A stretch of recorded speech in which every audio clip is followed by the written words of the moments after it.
नमस्कार। आप देख रहे हैं बिस्तक का खास शो। आपको और आपके परिवार को दिवाली की हार्दिक शुभकामनाएं।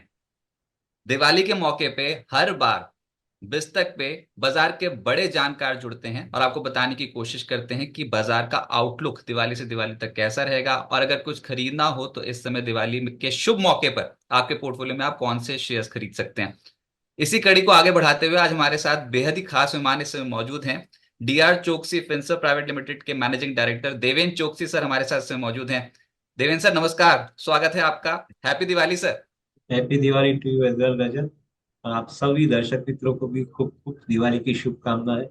भगवान से प्रार्थना करता हूँ कि नया साल आप सभी पर के लिए खूब सुखी और शांति भरा रहे और आपकी खूब प्रॉस्पेरिटी बने। एक तो प्लीज ये बताएं कि ये मूड माहौल इतना ज्यादा कैसे बिगड़ गया। सितंबर तक तो बहुत खुशी मना रहे थे, रिकॉर्ड लेवल्स तक पहुंच गए थे, लेकिन अचानक से दिवाली से ठीक पहले इतनी तगड़ी बिकवाली क्यों आ गई? तो रजत, काफी कारण साथ में जुड़े हुए हैं।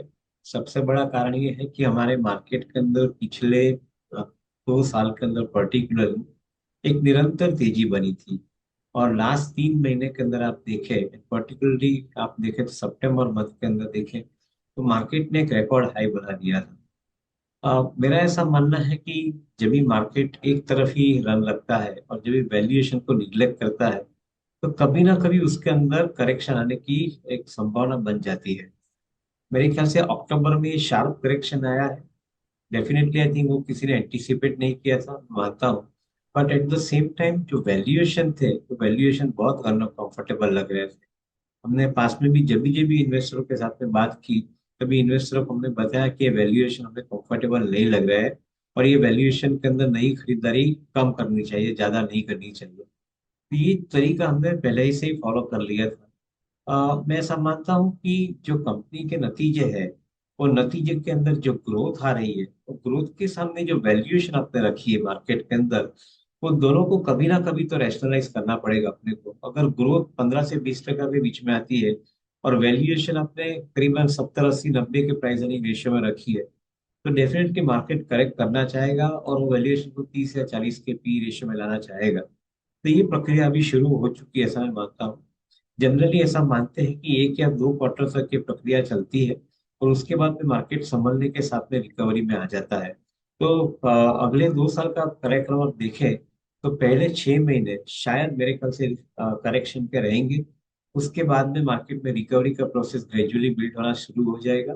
और मे बी आई थिंक 1.5 साल, तो लास्ट 1.5 साल जो हम बताते हैं जिसके अंदर 2 साल की प्रक्रिया के अंदर, वो 1.5 साल काफी हद तक मार्केट अच्छा रह सकता है। यानी आप सालाना गिनती करें तो 25 26 के सेकंड हाफ से मार्केट के अंदर रिकवरी अच्छी होनी शुरू हो जाएगी, ऐसा मेरा मानना है। लेकिन सर एफआईएस तो लगातार बेच रहे हैं, 1 लाख करोड़ रुपए से ज्यादा बिकवाली कर दी है। उनको वैल्यूएशंस महंगे लग रहे हैं, तो फिर डीआईएस की क्यों नहीं लगते? डीआईएस उसी क्वांटम के साथ क्यों खरीदारी करते चले जा रहे हैं? और लिक्विडिटी इंडियन मार्केट्स में सिर्फ डोमेस्टिक इंस्टीट्यूशंस की वजह से ही तो है। नहीं, आपकी बात टू एन एक्सटेंट सही है कि भाई बीआईआई बाई कर रहे हैं, एफआई सेल कर रहे हैं। बट एफआई जो सेल कर रहे हैं उसके अंदर इन्वेस्टर से ज्यादा आई थिंक ट्रेडर सेल कर रहा है। क्योंकि ट्रेडर को फंड्स एक मार्केट से दूसरे मार्केट शिफ्ट करना है और यही ट्रेडर वापस ये मार्केट के अंदर एंटर हो सकता है। और जब मैं मानता हूँ कि पॉसिबिलिटी काफी ज्यादा है, तो एफआई ट्रेडर्स जो है वो ट्रेडर्स का काम है बाई सेल करते रहने का। हमारे डोमेस्टिक इंस्टीट्यूशन में म्यूचुअल फंड जो है उनका काम है इन्वेस्ट करना। तो वो जब भी बिकवाली होती है तभी वो इन्वेस्ट करता है। जब भी मार्केट पीक हो जाता है तो वो टाइम पे उसने बेचना शुरू कर दिया होता है। काफी म्यूचुअल फंडों ने सितंबर महीने के अंदर 15% तक का कैश जनरेट करके रखा था पोर्टफोलियो के अंदर, तो उन्होंने सर्टनली अपनी स्कीम में से माल बेचा है। I think it's a mature sign. मैं ऐसा समझता हूँ कि फंड मैनेजर काफी हद तक मार्केट को अच्छी तरह से ट्रीट कर रहा है, समझ रहा है और मैच्योरली बेच बेच रहा है। तो ये एक कारण हो गया। दूसरा जो कारण है, काफी हद तक नए आईपीओ आ रहे हैं। जैसे नई आईपीओ आते हैं तो एग्जिस्टिंग कंपनी में से फंड रिलीज होके नई कंपनी में जाते हैं। बजाज फाइनेंस देखिए, वारी इंडस्ट्री देखिए, हुंडई का आईपीओ देखिए। आई थिंक और जो हिसाब से स्विगी का भी आईपीओ भी आ रहा है, मैं समझता हूँ कि each and every company is collecting lot of money from the market. तो स्वाभाविक है कि सेकेंडरी मार्केट में से माल बिकेगा, आईपीओ में फंड में जाएगा क्योंकि अच्छी कंपनियां मार्केट में आ रही है। तो ये प्रक्रिया चालू रहेगी। मैं नहीं समझता हूँ कि उसके अंदर कोई कंपनी के फंडामेंटल खराब हो जाते हैं। फंडामेंटल सही है उसकी जगह पे। मैं मानता हूँ कि इवेंचुअली आपको अच्छी कंपनी नीचे दाम में मिलती है तो आपके आपके पोर्टफोलियो में उसको बाय करना चाहिए। तो इसको एक अपॉर्चुनिटी गिन के आपको इन्वेस्ट करना चाहिए। जैसे मैंने 2 साल का एक थोड़ा अंदाजा बताया, तो उसके अंदर आपको इन्वेस्ट करना जरूरी होता है। अच्छा देवेंद्र सर, ये आपने ना आईपीओ का टॉपिक तो शुरू में ही छेड़ दिया। लोगों को ना बहुत लालच आ गया, ग्रीड फैक्टर बहुत हावी हो गया है, जहां पर पैसा डालो आईपीओ में पैसा बन जाता है। बजाज हाउसिंग फाइनेंस में बनते देखा। उसके बाद अभी वारी एनर्जीज की जो लिस्टिंग हुई है, इतनी दमदार लिस्टिंग होती हुई नजर आई है। आपने बहुत सारे ऐसे नाम गिनवाए। ये जो बाजार में जो फर्स्ट टाइम जो कंपनियां आती हैं, इन पे क्या भरोसा करना चाहिए? निवेशक आज तक जो देखते आए हैं पिछले 2 साल में, फटाफट से पैसा बनता है सर, और वो मतलब जबरदस्त सब्सक्रिप्शन भी देखे हैं होते हुए। क्या ये ट्रेंड अभी और कंटिन्यू होगा? सो मेरा ऐसा मानना है कि हमारे रेगुलेटर को ये चीज के ऊपर थोड़ा ध्यान देना जरूरी बनता है। आपने जैसे डेरिवेटिव मार्केट के ऊपर बहुत सालों के बाद अपना मंतव्य बताया। By that time I think काफी गलत हैबिट हो चुकी है मार्केट के अंदर, डेरिवेटिव मार्केट के नजरिए से देखें। सिमिलरली आईपीओ के अंदर भी आई थिंक काफी हद तक क्षतियां हैं। आईपीओ का जो प्रोसेस चल रहा है उसमें बहुत क्षतियां हैं, और ये क्षतियां को आपको निकालना है। आप बहुत देरी से इसके ऊपर डिसीजन लेते हो एज ए रेगुलेटर, तो ये वो समय के अंदर एक इन्वेस्टर की एक ट्रेडिंग की मेंटालिटी बन जाती है। यही कारण हो रहा है कि अगर आईपीओ के अंदर जो शॉर्ट कमिंग्स है, ये शॉर्ट कमिंग को रेगुलेटर रिमूव नहीं कर पा रहा है। इसलिए जो ट्रेडर इन्वेस्टर है, वो ट्रेडर इन्वेस्टर आईपीओ के अंदर अप्लाई करता है, बेचता है, अप्लाई करता है, बेचता है, और उसको कंपनी के कारोबार से कुछ लगता नहीं है। वो डिमांड सप्लाई सिचुएशन के ऊपर काम कर रहा है। अगर आपको ये पता चल गया है तो एज ए रेगुलेटर आपको ये चीज के ऊपर पहले ध्यान देना चाहिए। नहीं तो ये गलत हैबिट इन्वेस्टर के अंदर सेट हो गई है, वो काफी हद तक डैमेज कर सकती है इन्वेस्टर को। हैविंग सेड दैट, कंपनियों के ऊपर भरोसा करना चाहिए, आंसर इज यस। भरोसा इसलिए भी करना चाहिए कि जो भी नई कंपनी मार्केट के अंदर आ रही है, उनके अंदर कुछ क्षमता है, उनके अंदर कुछ प्रपोजिशन है। ये प्रपोजिशन के साथ में वो कंपनी मार्केट में आ रही है, तो उनके ऊपर आपको भरोसा करना चाहिए। और टाइम टू टाइम वो कंपनी को आपको स्टडी करते रहना चाहिए। कोई भी कारण सर ऐसा लगे कि कंपनी के ऊपर इन्वेस्टमेंट नहीं करना है, उसका वो लिटरेज में आने के लिए भी आपको स्टडी करते रहना चाहिए। तो मेरा ऐसा मानना है कि आई थिंक नई कंपनियों लाना और मार्केट में लिस्टेड होना एक बहुत अच्छी प्रक्रिया है, और प्रक्रिया को डिस्टर्ब नहीं करना चाहिए। हाँ, उसके अंदर जो आईपीओ की मैकेनिज्म में जो ये बुक बिल्डिंग का रूल बना है, वो शॉर्ट कमिंग्स है उसके अंदर, उसको आपको कैसे हैंडल करना है उसके लिए आपको चर्चा विचारणा करनी चाहिए। देवेंद्र सर, आजकल जब सैटरडे संडे होता है ना, तो दो चीजों पे ध्यान चले जाता है निवेशकों का। एक तो ये इजराइल ईरान के ऊपर कुछ करना दे, एक तो ये, और दूसरा चाइना कहीं कुछ नया ना बोल दे स्टिमुलस को लेकर। तो एक तो ये चाइना फैक्टर और इजराइल ईरान वाली सिचुएशन, ये कितना हावी रहेगी मार्केट के ऊपर। इसके ऊपर मैं एक और चीज जोड़ देता हूँ, नवंबर में प्रेसिडेंशियल इलेक्शंस है अमेरिका में। उसका कितना बड़ा इम्पैक्ट आएगा यूएस मार्केट्स पे और इंडियन इमर्जिंग मार्केट्स। रजत, इतने सालों का एक तजुर्बा ऐसा बताता है कि ये इवेंट आते जाते रहते हैं। वॉर भी आती जाती रहती है, टेररिज्म भी आते जाते रहते हैं। ये सब चीज हमारी ह्यूमन सोसाइटी के साथ में जुड़ी हुई है, और वो भी एक नेचुरल कोर्स में आते जाते रहते हैं। मैं ऐसा समझता हूँ कि उसके ऊपर आपको इतना ज्यादा कंसर्न होने की जरूरत नहीं है। US presidential election definitely Democrats आते हैं या रिपब्लिकन आते हैं, आई थिंक ग्लोबल इकोनॉमी के लिए उनको जुड़ना जरूरी बनता है। एक समय नहीं है पहले जैसा कि आप अमेरिकन इकोनॉमी और आप जो डिक्टेट करोगे हो जाएगा। I think that is what everybody has to realise, कि आज की तारीख में डिजिटल का समय है। तो समय के अंदर आई थिंक हर कंपनी को एक दूसरे के साथ में जुड़ के रहना पड़ेगा, हर कंट्री को एक दूसरे के साथ में जुड़ के रहना पड़ेगा। तो ही आपका अगले 50-100 साल के अंदर संभवित कार्यक्रम में विकास आ सकता है। तो ये अमेरिकन प्रेसिडेंट भी अच्छी भली बात ही समझते हैं। हाँ, पॉलिटिकल स्टेटमेंट देने के लिए वो कुछ भी कोई भी कैंडिडेट होगा कुछ भी स्टेटमेंट दे देते हैं। बट अल्टीमेटली जब ये ऑफिस में आते हैं तो भी उनको काम करने का तरीका अच्छी तरह से मालूम है कैसे करना चाहिए। इंडिया जैसी इकोनॉमी के अंदर, जिसके अंदर अमेरिका का सिग्निफिकेंट अमाउंट ऑफ इन्वेस्टमेंट भी है, और significant amount of America export भी कर रहा है इंडिया की इकोनॉमी के अंदर, तो मैं ऐसा नहीं मानता हूँ कि आई थिंक इंडिया जैसी इकोनॉमी के लिए उनको कोई बदले पॉलिसी के अंदर ज्यादा बदलाव करने की आवश्यकता बनेगी। और इंडिया की जो गवर्नमेंट है, हमारे जो प्राइम मिनिस्टर है, उनकी तरह नजरिए से बात करें तो वो सबको मिला के जुला के आगे रखने की चेष्टा रखते हैं।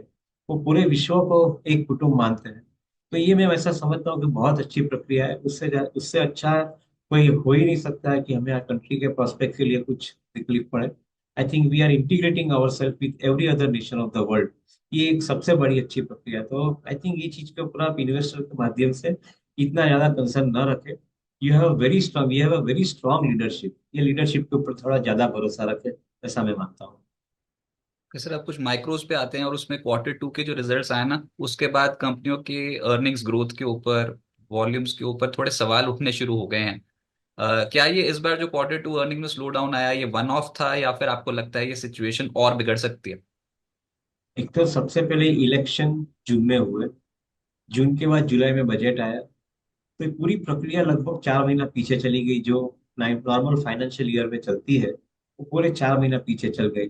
गवर्नमेंट का स्पेंडिंग जो मार्च महीने से बजट के बाद शुरू होता है करने का, वो करीबन जुलाई के बाद शुरू हुआ। तो ऑब्वियस है कि एक लेग, जो एक वन क्वार्टर लेग जो बना है, उसकी इम्पेक्ट आपको सेकंड क्वार्टर में दिखनी शुरू हुई।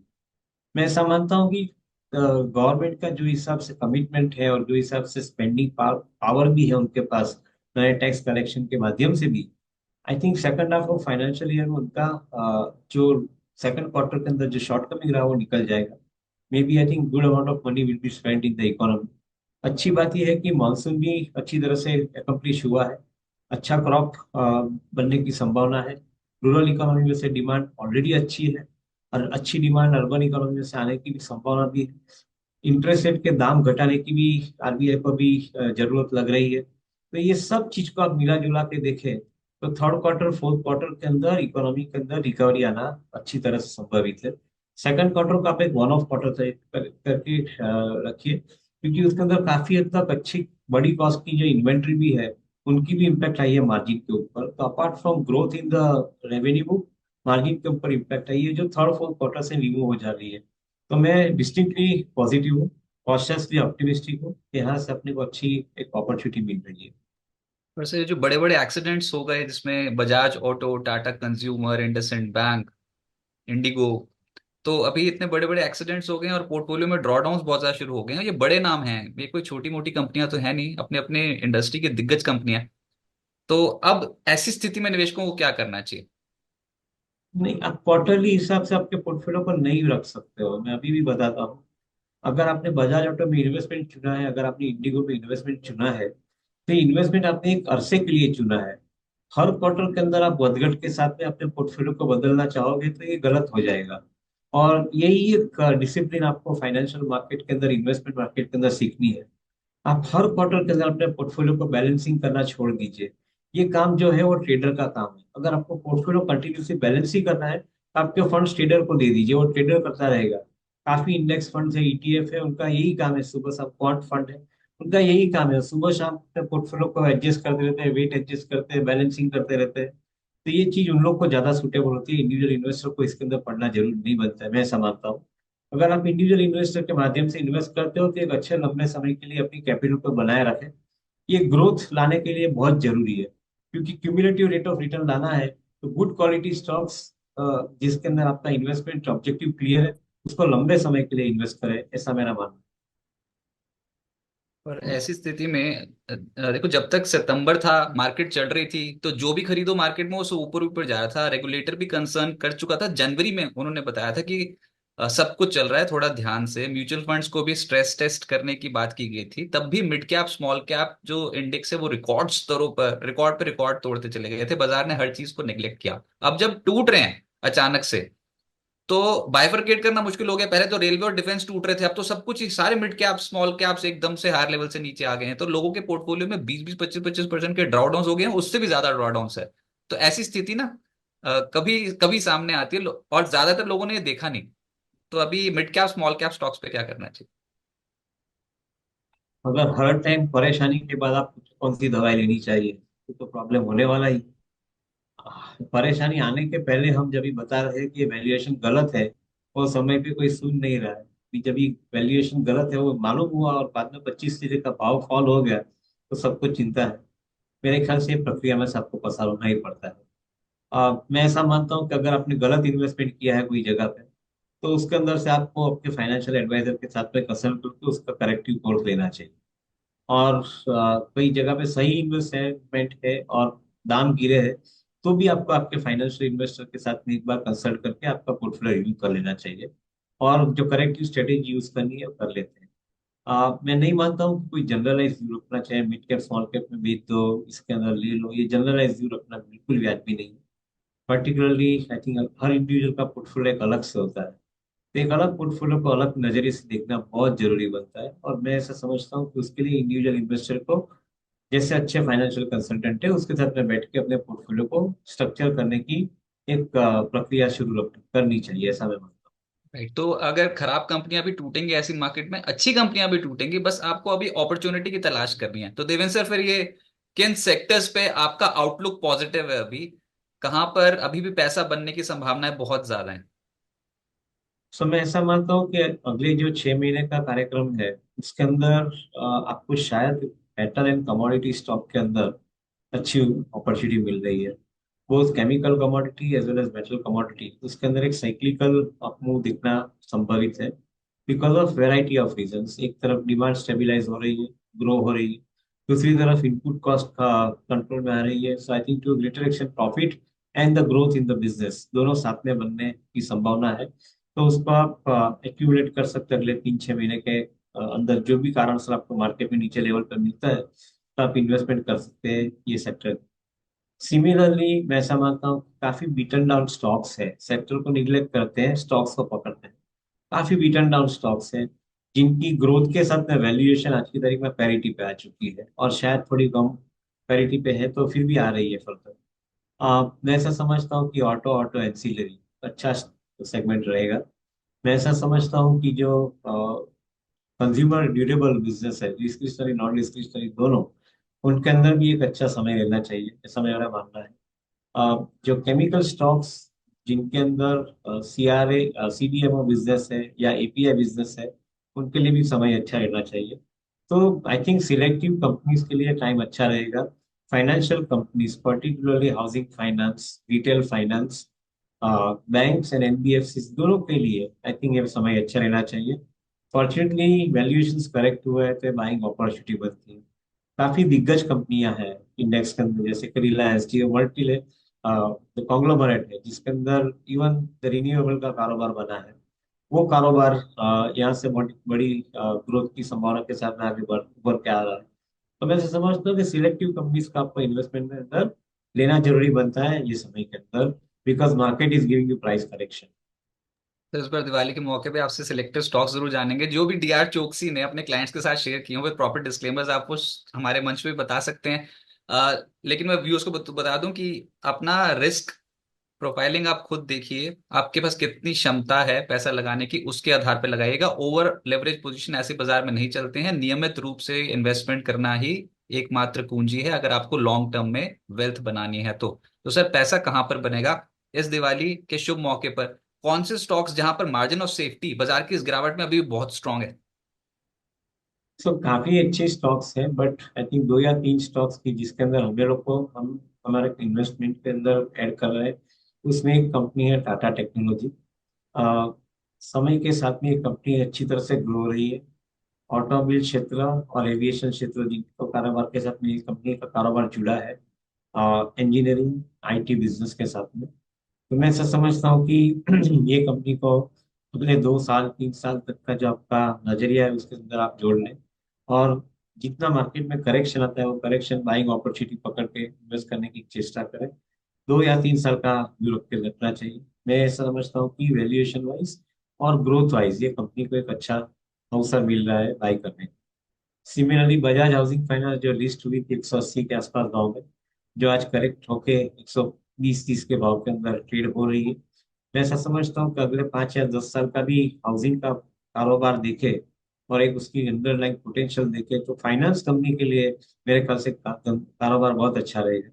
बजाज हाउसिंग फाइनेंस का जो बिजनेस मॉडल है वो अपार्ट फ्रॉम मॉर्गेज बिजनेस दूसरे 3 अलग कारोबार में से, यानी loan against property, loan against loan discounting against the rental income and the finance to the developer, ये जो अलग अलग कारोबार से वो पैसे जुटाते हैं उनके अंदर उनका मार्जिन भी अच्छा बनता है, कंपनी का ग्रोथ अच्छा बनता है, तो ये कंपनी अच्छी बनती है इन्वेस्टमेंट के लिए। जियो फाइनेंस दूसरी कंपनी एक है जिसके अंदर आप इन्वेस्ट कर सकते हैं। ये कंपनी 4 अलग अलग वर्टिकल के अंदर काम करने जा रही है। एनबीएफसी वर्टिकल है, इंश्योरेंस वर्टिकल है, एएमसी वर्टिकल है, और ब्रोकरेज एंड वेल्थ वर्टिकल है। चारों अलग अलग वर्टिकल के अंदर अलग अलग कंपनियां सेटअप करके ये कंपनी अपना कारोबार शुरू करने जा रही है। तो अगले 5 या 10 साल के लिए आप उसको एक नजरिया से देखें, they are integrating the entire financial book along with the technology the platform that they are having in for generating the business। तो काफी बड़ी साइज बड़ी स्केल की कंपनी हो सकती है। तो आई थिंक ये 3 कंपनी के ऊपर हम हमारे इन्वेस्टर को एक मुहूर्त के हिसाब से भी इन्वेस्टमेंट कराना चाहेंगे और लॉन्ग टर्म इन्वेस्टमेंट के माध्यम से भी उनके अंदर इन्वेस्टमेंट कराना सर अभी चाहेंगे। बाजार में बस बार बार हम यही बोल रहे हैं इस चर्चा में कि गिरावट आ गई है, तो ये गिरावट एक अपॉर्चुनिटी भी हो सकती है। ये जो फर्स्ट टाइमर्स आए हैं मार्केट पे, आपका इनके ऊपर क्या मैसेज होगा इनके लिए?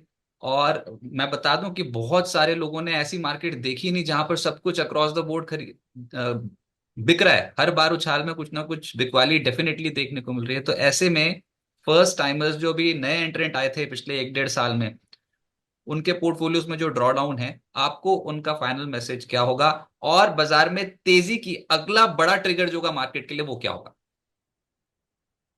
तो क्रिस्टल बॉल तो है नहीं कि हम गेस कर सके कि कैसा नेक्स्ट ट्रिगर आएगा, बट मैं ऐसा समझता हूँ कि जो कंपनियां टेक्नोलॉजी के माध्यम से अपने कारोबार को सुधार रही है, जैसे रिलायंस की एजीएम में उनके चेयरमैन ने बताया कि वो कंपनी अपने खुद के कारोबार को आर्टिफिशियल इंटेलिजेंस के माध्यम से पूरे के पूरे प्रोसेस को रीइन्वेंट कर रही है और डिसरप्ट कर रही है। तो मैं ऐसा समझता हूँ कि आई थिंक जब ये प्रक्रिया इतनी बड़ी कंपनी हैंडल करती है तो वो क्या प्रॉमिस देती है? प्रॉमिस देती है कि उनका बिजनेस के अंदर कारोबार के अंदर ग्रोथ अच्छा बनेगा, at the same time they will be in a better position to beat the competitive pressures in the market, maintain the margin and create the size. तो ये एक मैसेज रिलायंस जैसी कंपनी ने दिया। Similar sir kind of messages have come from bigger companies like Hindustan Lever और for that matter many other companies. तो ये कंपनियों को आप बहुत नजदीक से देख सकते हैं क्योंकि उनके अंदर एक रोड मैप उन्होंने सेट किया है कंपनी ने, जिसके अंदर अपने खुद के कारोबार को डिसरप्ट करके आगे का कारोबार बढ़ा रही है company, which is fundamentally very strong, क्योंकि वेल्थ बनती है डिसरप्शन से। तो आप डिसरप्शन अपने खुद के कारोबार करते हो तो आई थिंक वेल्थ बननी संभवित है। दूसरी तरफ आप देखो तो मेरा ऐसा मानना है कि जो जो क्षेत्र के अंदर एक नया ग्रोथ बनने जा रहा है, वो क्षेत्रों को आपको ध्यान से देखना है। रिन्यूएबल का कारोबार है, ऑटोमोबाइल के अंदर बैटरी मैनेजमेंट सिस्टम यानी एनर्जी स्टोरेज सिस्टम जो है उनका कारोबार है। तो ये कारोबार को आपको बहुत नजदीक से देखना है क्योंकि उसके अंदर अगले 2 3 5 साल के अंदर अच्छे ग्रोथ आने की बड़ी अपॉर्चुनिटी है। तो I think some of this opportunities आप मार्केट के अंदर ये तरीके से देख सकते देवेंद्र सर, बहुत शुक्रिया अपने समय बिस्तक को देने के लिए, और एक बार फिर से दिवाली के मौके पर बहुत बहुत शुभकामनाएं आपको और आपकी पूरी टीम को बिस्तक की ओर से। थैंक यू हैं। Sir. Thank you Rajat, thank you so much, wish you all happy Diwali once again and may God bless you all. Thank you. Thank you sir. बिस्तक आपके लिए लाया है प्रीमियम मेंबरशिप प्रोग्राम, जहां आपको मिलेंगे कई सारे फायदे, जिनमें मार्केट न्यूज़लेटर, लाइव चैट पर आपके सवालों के सबसे पहले जवाब, मार्केट आउटलुक, वीकेंड पर मार्केट स्कैन, एंकर्स के साथ चैट और भी बहुत कुछ। इस प्रीमियम सब्सक्रिप्शन में 3 तरह के प्लान हैं, सिल्वर, गोल्ड और प्लैटिनम, जिनकी शुरुआत मात्र 159 रुपए महीने से होती है। इससे जुड़ना भी बेहद आसान है। बिस्तक के YouTube चैनल पर जाएं, ज्वाइन बटन पर क्लिक करें और अपना प्लान सिलेक्ट करें। बस बन गए आप हमारे प्रीमियम मेंबर।